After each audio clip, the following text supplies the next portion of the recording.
మహేశ్వరం నియోజకవర్గంలోని MLA camp కార్యాలయంలో BRS party ఆధ్వర్యంలో బోనాల పండుగను ఘనంగా నిర్వహించారు. ఈ కార్యక్రమానికి ముఖ్య అతిథిగా ఎమ్మెల్యే సబితా ఇంద్రారెడ్డి హాజరయ్యారు. ఈ సందర్భంగా వారు మాట్లాడుతూ ఇంత పెద్ద ఎత్తున ఈ కార్యక్రమాన్ని ఏర్పాటు చేసిన బీఆర్ఎస్ పార్టీ నాయకులకు ధన్యవాదాలు తెలిపారు. తెలంగాణ సంస్కృతి సాంప్రదాయాలకు జీవం పోసి ప్రపంచానికి చాటి చెప్పిన ఘనత మాజీ ముఖ్యమంత్రి కేసీఆర్కే దక్కుతుందన్నారు.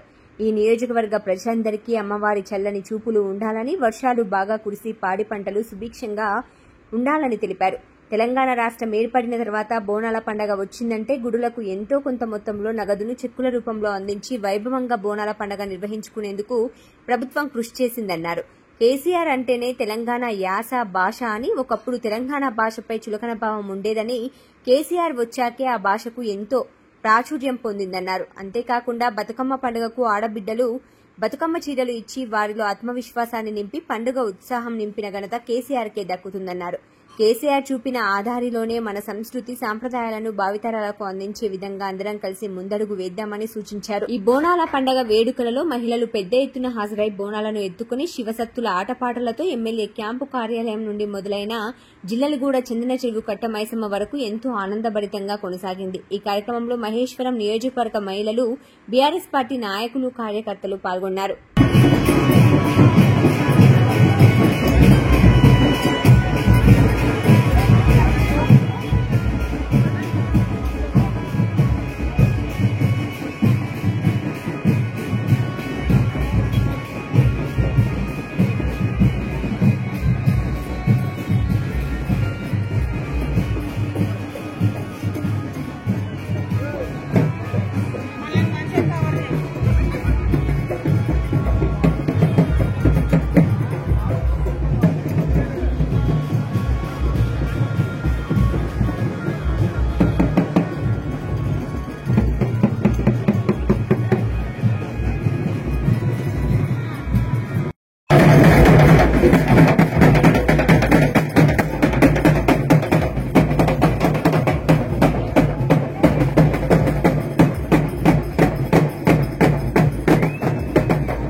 పార్టీ అధ్యక్షులందరూ అందరు డివిజన్లు, మండల్స్, కార్పొరేషన్ అందరు అధ్యక్షులు కలిసి ఈరోజు అమ్మవారికి బోనాలు సమర్పించుకున్నారు.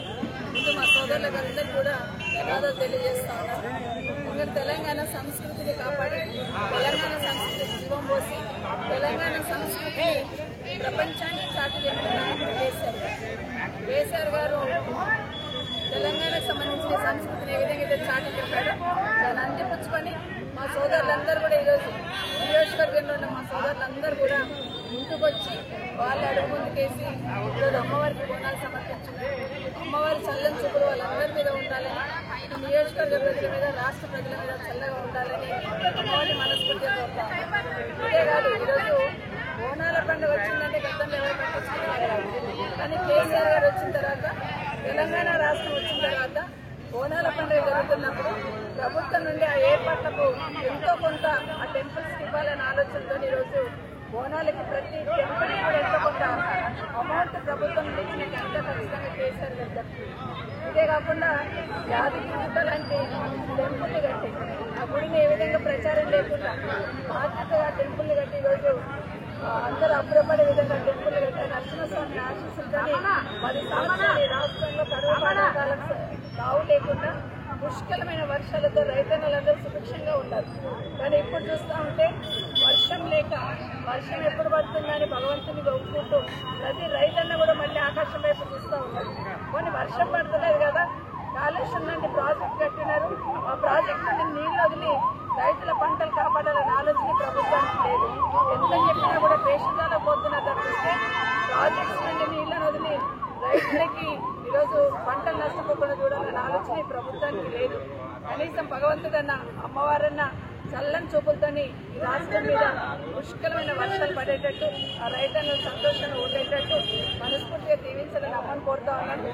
ఇదే కాదు, ఏది చేసినా కేసీఆర్ గారు తెలంగాణ భాష, యాస అంటేనే ఒకసారి ఒక రకంగా నెగిటివ్గా ఉండేది తెలంగాణ రాకముందు. కానీ తెలంగాణ రాష్ట్రం వచ్చిన తర్వాత కేసీఆర్ గారి నాయకత్వంలో తెలంగాణ భాష, యాస ఈరోజు ఎంత ప్రాచుర్యం పొందింది, ఏ విధంగా హక్కును చేర్చుకుంటుందో తెలుగు ప్రజలు అనేది మనందరం గమనిస్తున్న అంశం. ఇదే కాకుండా బతుకమ్మ పండుగ లాంటి పండుగలు కూడా పెద్ద ఎత్తున ఆడబిడ్డలకు బతుకమ్మ చీరలు ఇచ్చి బతుకమ్మ పండుగ ప్రపంచవ్యాప్తంగా చాటి చెప్పిన ఘనత ఖచ్చితంగా కేసీఆర్ గారే. వారు తీసుకొచ్చిన, వారు చూపిన ఈ వాటిలో మన సంప్రదాయ సంస్కృతి భవిష్యత్తరాలకు అందించే విధంగా అందరం కూడా ముందుకు పోదాం. అమ్మ చల్లని చూపులు ఈ రాష్ట్ర ప్రజల మీద, నియోజకవర్గ ప్రజల మీద, ఈరోజు అమ్మవారికి బోనాలు సమర్పించిన ప్రతి ఒక్కరి కుటుంబం మీద ఉండాలని మనస్ఫూర్తిగా కోరుతాం.